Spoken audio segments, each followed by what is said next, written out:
Dear students, तो हम लोग जो क्लास थर्ड की मैथ या फिर फोर्थ फाइव जो भी मैथ पढ़ चुके हैं, तो उसमें हम लोग के 1D 1C ऐसे करके आपके चैप्टर्स रहते हैं ना। तो मैंने उसमें 1C तक पढ़ाया, 1B तक पढ़ाया हुआ था। क्लास थर्ड की 1C से हम लोग स्टार्ट करेंगे। इसी तरह का क्लास फोर में बस उसमें डिजिट बढ़ा रहेगा, क्लास फाइव में भी ऐसे डिजिट बढ़ा रहेगा। तो हम लोग छूटे हुए टॉपिक को आगे बढ़ाते हैं, स्टार्ट करते हैं।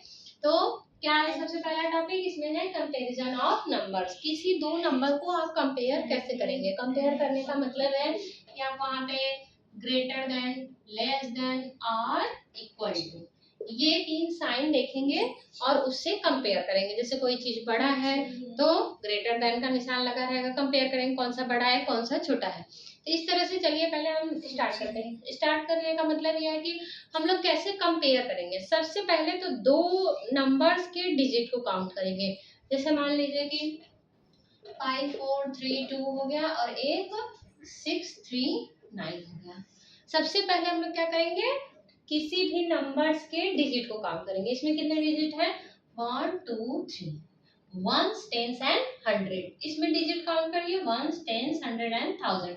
तो इन दोनों को काउंट करेंगे जिसमें ज्यादा डिजिट्स होंगे, ones tens hundred and thousand इसमें है, इसमें सिर्फ 100 तक है। तो कौन सी वैल्यू ग्रेटर होगी, इसमें ग्रेटर का हम लोग निशान लगा देंगे, ये बड़ी हो जाएगी। बस सीधे सीधे आपको ऐसे निशान, आपको ये मार्क लगा देना है कि जिसमें जिस नंबर में डिजिट का नंबर ज्यादा होगा वो संख्या हमेशा बड़ी होगी। जैसे इसमें 1000 है, 4 डिजिट है, इसमें 3 डिजिट है, 100 तक ही है, तो ये वैल्यू लेस होगी, ये वैल्यू क्या होगी, ग्रेटर देन होगी।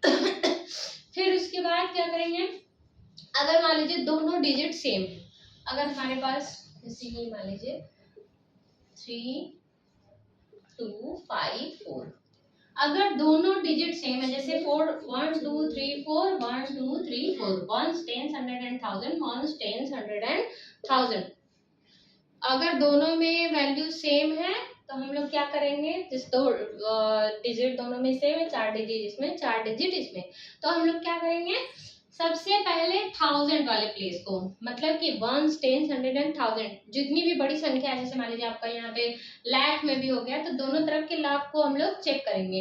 लेकिन इसमें क्या है, हमारा 1000 तक ही आपको थर्ड क्लास में पढ़ना है, तो 1000 के नंबर को चेक करिए। सबसे पहले 1000 के नंबर को चेक करेंगे। अगर 1000 में दोनों क्या है, दोनों में जो भी बड़ा है वो नंबर क्या होगी, बड़ी होगी। अगर डिजिट सेम है तो सबसे पहले हम लोग 1000 वाले प्लेस को कंपेयर करेंगे, उसमें जो भी बड़ी रहेगी वो वैल्यू क्या हो जाएगी, हमारी बड़ी हो जाएगी। जैसे मान लीजिए यहाँ पे 5432 है और यहाँ पे भी 5443 रहता है। अब हम लोग इसमें देखेंगे 1 2 3 4 digit, 1 2 3 4 digit, ones tens hundred and thousand, ones tens hundred and thousand, दोनों में 100 है। पहले फर्स्ट को हम लोग कंपेयर करेंगे 1000 को। 1000 दोनों 1000 में कितना नंबर है, 5, तो इसका मतलब हम लोग को एक प्लेस आगे बढ़ना पड़ेगा।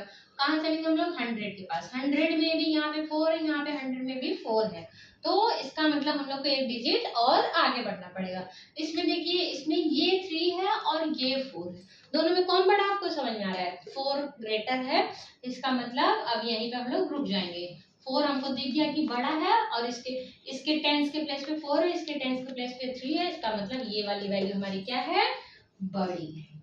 ऐसे हम लोग कंपेयर करेंगे और ये ग्रेटर देन, लेस देन और इक्वल टू जो भी रहेगा आप उसका सिंबल उसमें लगा देंगे।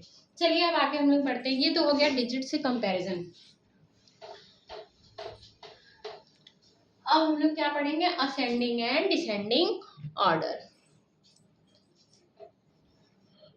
असेंडिंग ऑर्डर, असेंडिंग, दो चीजें होती है, एक होता है असेंडिंग ऑर्डर, एक होता है डिसेंडिंग ऑर्डर। तो सबसे पहले ASC,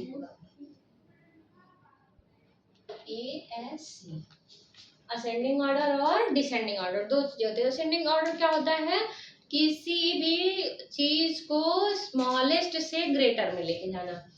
असेंडिंग ऑर्डर मतलब arranging the numbers from smallest to greatest. किसी भी चीज को छोटी से बड़ी, मतलब इस तरह से आप लोग किसी चीज को सेट करते हैं तो वो क्या होगी, जैसे आपके पास कई सारी बॉल है, कोई छोटी बॉल है कोई बड़ी बॉल है, वो उससे बड़ी है वो उससे बड़ी है, तो सबसे पहले छोटी बॉल को रखिए उसके बाद बड़ी।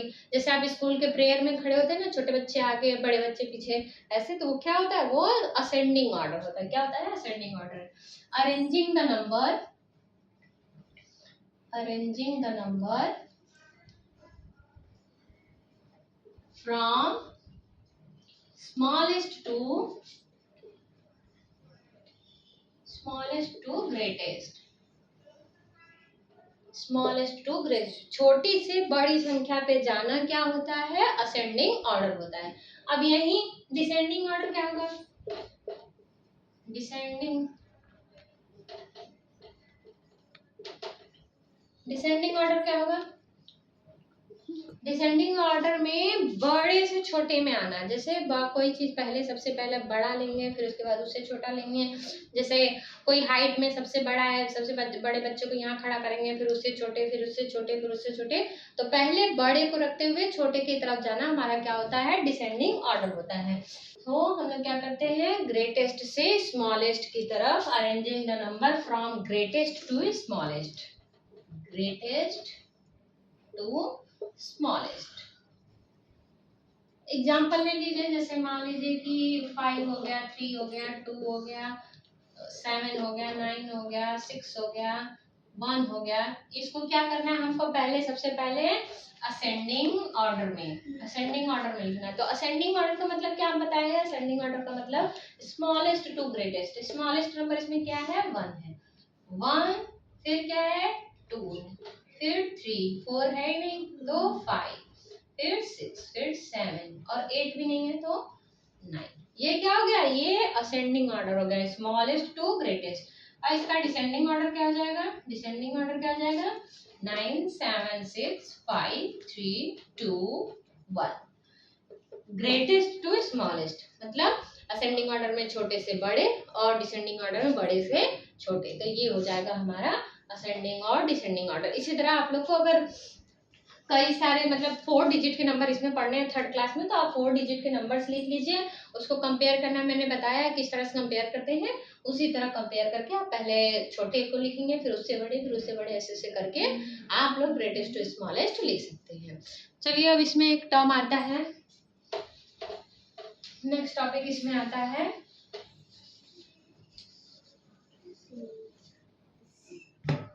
Even number and odd number.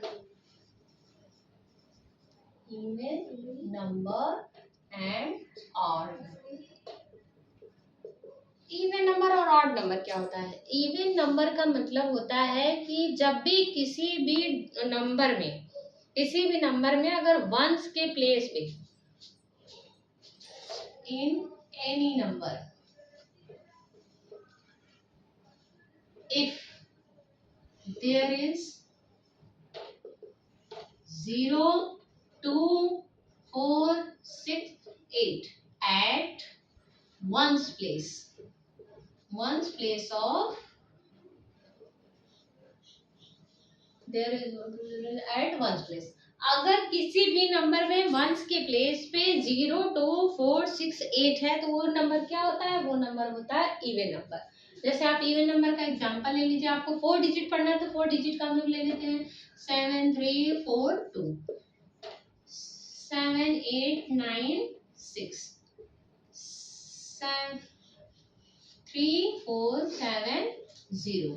ये सब क्या हो गया है, देखो वंस के प्लेस पे क्या है, 2 है, यहाँ पे 6 है, यहाँ पे 0 है। सिर्फ वंस प्लेस को हम लोग देखते हैं इवन नंबर के लिए। अगर वंस प्लेस पे 0 2 4 6 8 है तो वो नंबर क्या होती है, वो हमेशा इवन नंबर होती है। ऑड नंबर क्या होता है, ऑड नंबर का मतलब वंस के प्लेस पे 1 3 5 7 9, अगर वंस के प्लेस पे 1 3 5 7 9 है तो वो ऑड नंबर होगा। क्या होगा, ऑड नंबर होगा। जैसे आप 4 डिजिट का एक एग्जांपल ले लीजिए 3 2 3 3 2 1, ये क्या हो गया, ये हो गया हमारा ऑड नंबर। इसी तरह अगर 1 है 3 है 5 है 7 है वंस के प्लेस पे, ये कौन सी पोजीशन है, वंस है। वंस के पोजीशन पे अगर 1 3 5 7 9 होगा तो ये क्या होगा, ऑड नंबर होगा। क्या हो गया, ऑड नंबर। तो आप इवन नंबर भी जान सकते हैं, आप ऑड नंबर भी इस तरह से पता कर सकते हैं, चाहे वो 2 डिजिट नंबर हो, चाहे वो 5 डिजिट नंबर हो, चाहे वो 6 डिजिट नंबर हो। सिर्फ हमको क्या देखना है, वंस का प्लेस देखना है। वंस की प्लेस पे अगर 2 ये होगा या फिर 2 4 6 8 या फिर 0 होगा तो वो इवन होगा। और अगर ये सब नहीं है, 1 3 5 7 9 है तो वो ऑड होगा। चलिए हम लोग नेक्स्ट टॉपिक की तरफ बढ़ते हैं। नेक्स्ट टॉपिक है इसमें राउंडिंग ऑफ। क्या है नेक्स्ट टॉपिक हमारा, क्या है, rounding off number. Rounding off numbers. Rounding off numbers. Rounding off का मतलब क्या होता है, राउंडिंग ऑफ का मतलब जैसे उसको उस किसी भी नंबर के नजदीक लेके आना। राउंडिंग का मतलब हम उसके नजदीक हैं। राउंडिंग ऑफ मतलब फिगर ऑफ होता है या तो राउंड ऑफ, इसी को दोनों चीज बोलते हैं, या तो फिगर ऑफ बोलते हैं या तो राउंडिंग ऑफ बोलते हैं। तो राउंडिंग ऑफ का मतलब क्या होता है कि कोई भी नंबर अगर हमको दिया हुआ है, जैसे मान लीजिए हमको 5 3 7 0, मान लीजिए 75, अगर हमको इसको राउंडिंग ऑफ पे करना है, राउंडिंग ऑफ में अगर टेंस प्लेस पे मान लीजिए हमको इसको करना है, यहाँ तक हमको इसको राउंडिंग ऑफ का नंबर हमको करना है, तो क्या हम लोग इसको क्या करेंगे, अगर यहाँ पे टेंस तक देखना है तो हम लोग किसका प्लेस देखेंगे, वंस का प्लेस देखेंगे। वंस का प्लेस अगर 5 या 5 से बड़ा होगा तो टेंस वाले प्लेस में 1 ऐड हो जाएगा। ये क्या है, 5 है, तो 5 या 5 से बड़ा चाहिए तो ये इससे 1 ऐड हो जाएगा। 5 3 7 ये हो जाएगा 8, ये हो जाएगा 0। ये कितना हो गया, इसका राउंडिंग ऑफ नंबर कितना हो गया, 5380। अगर यही लेस देन 5 रहता, जैसे मान लीजिए 5373 रहता, ये क्या है, लेस देन 5, लेस देन 5। अगर ये लेस देन 5 रहता तो हम लोग क्या करते, तब ये उससे आगे नहीं, अगर ये 5 या 5 से ग्रेटर देन रहता तो इसके पहले वाले में 1 ऐड करके हम लोग वहां पे क्या कर देते, 0 कर देते। और अगर यहाँ पे 5 से लेस देन नंबर है तो हम लोग इसको उसी तरह छोड़ के यहाँ पे 0 लिख देंगे। ये हो जाएगा 5370। इसका राउंड फिगर हो गया 5370 और इसका राउंड फिगर हो गया 5380। अगर 5 या 5 से ज्यादा है तो उसको हम लोग क्या करेंगे, उसके पहले वाले में 1 ऐड करके वहां पे 0 लिख देंगे। और अगर 5 से कम है तो हम लोग उसमें कुछ ऐड नहीं करेंगे, बस उसको वैसे लिख के वहां पे नंबर को 0 लिख देंगे। ये इसका क्या हो गया, राउंड ऑफ नंबर हो गया। ऐसे ही आप इससे बड़े नंबर को भी राउंड ऑफ, मान लीजिए यहाँ पे आपको 100 प्लेस पे करना है तो इस प्लेस को देख लेंगे, अगर यहाँ पे 5 या 5 से ज्यादा नंबर है तो इसमें 1 ऐड हो जाएगा और बाकी सब क्या हो जाएगा, 0 हो जाएगा। और अगर 5 से लेस देन है तो इसमें कुछ ऐड नहीं होगा, बाकी सब 0 हो जाएगा, तो ये 3 का 3 रह जाएगा। इस तरह से आप इसको किसी भी नंबर का राउंड ऑफ नंबर निकाल सकते हैं। चलिए हम लोग नेक्स्ट टॉपिक की तरफ बढ़ते हैं। नेक्स्ट टॉपिक इसमें है रोमन नंबर। रोमन नंबर क्या होता है, रोमन नंबर होता है जो भी हिंदू अरेबिक न्यूमेरिकल, इसको एक कहते हैं, आप ग्रीक लैंग्वेज ले लीजिए, इसको हिंदू अरेबिक न्यूमेरिकल कहते हैं रोमन नंबर को। रोमन नंबर्स ये क्या होता है, Hindu Arabic number. Hindu Arabic number होता है जिसको हम लोग उसको सिंबल से, इंग्लिश लेटर के सिंबल से उसको हम लोग डिनोट करते हैं। जैसे 1 को हम लोग किससे डिनोट करते हैं, आई से। किससे डिनोट करते हैं, आई से। ऐसे ही 2 को डिनोट करना होगा तो डबल आई। 1 में 1 आई में 1 आई ऐड हो जाएगा तो कितना हो जाएगा, 2 आई। ऐसे ही मान लीजिए हम लोग को 5 को डिनोट करना है तो 5 को हम लोग किसे करते हैं, 5 को हम लोग वी से डिनोट करते हैं। अगर हम लोग को 10 को डिनोट करना है तो 10 को हम लोग एक्स से डिनोट करते हैं। ये सब आपको लर्न करना पड़ेगा ये सब। और लर्न करने के बाद अगर मान लीजिए जैसे ये एल हो गया, एल किसका सिंबल होता है, 50 का। 50 के पहले अगर 40 लिखना है तो एल में से 10 माइनस करके मतलब यहाँ पे एक्स एल लिख देंगे, किसका सिंबल हो जाएगा, ये 40 का सिंबल हो जाएगा। इस तरह से आप इसको कर सकते हैं। अब आगे एक सी आता है, सी किसका सिंबल है 100 का। उसके बाद डी आता है, डी किसका सिंबल है 500 का। ये सब चीजें आपको लर्न करनी पड़ेगी। और एक हो गया एम, एम किसका सिंबल हो गया 1000। इतना आप लोग लर्न कर लेंगे, उसके बाद या उसके पहले का आप लोग बना के उसको लिख सकते हैं। जैसे वन का आई हो गया, 2 का डबल आई हो गया, 3 का हो जाता है ट्रिपल आई हो जाता है, 4 का v में से 1 माइनस करेंगे, v में से 1 माइनस करेंगे, v में से 1 माइनस कर दिए तो ये किसका हो गया 4 का। अब v में 1 ऐड कर दिए तो किसका हो गया, ये किसका हो गया 6 का। इसी तरह आप लोग करते जाएंगे। अगर आपका कोई भी इशू हो तो आप लोग उसको कमेंट बॉक्स में लिख सकते हैं, और या फिर आपके जो एक्सरसाइज के क्वेश्चन है वो भी आप लोग कमेंट बॉक्स में अगर प्रॉब्लम आती है तो लिख सकते हैं, उसका सोल्यूशन मैं आपको कमेंट बॉक्स में दे दूंगी। धन्यवाद।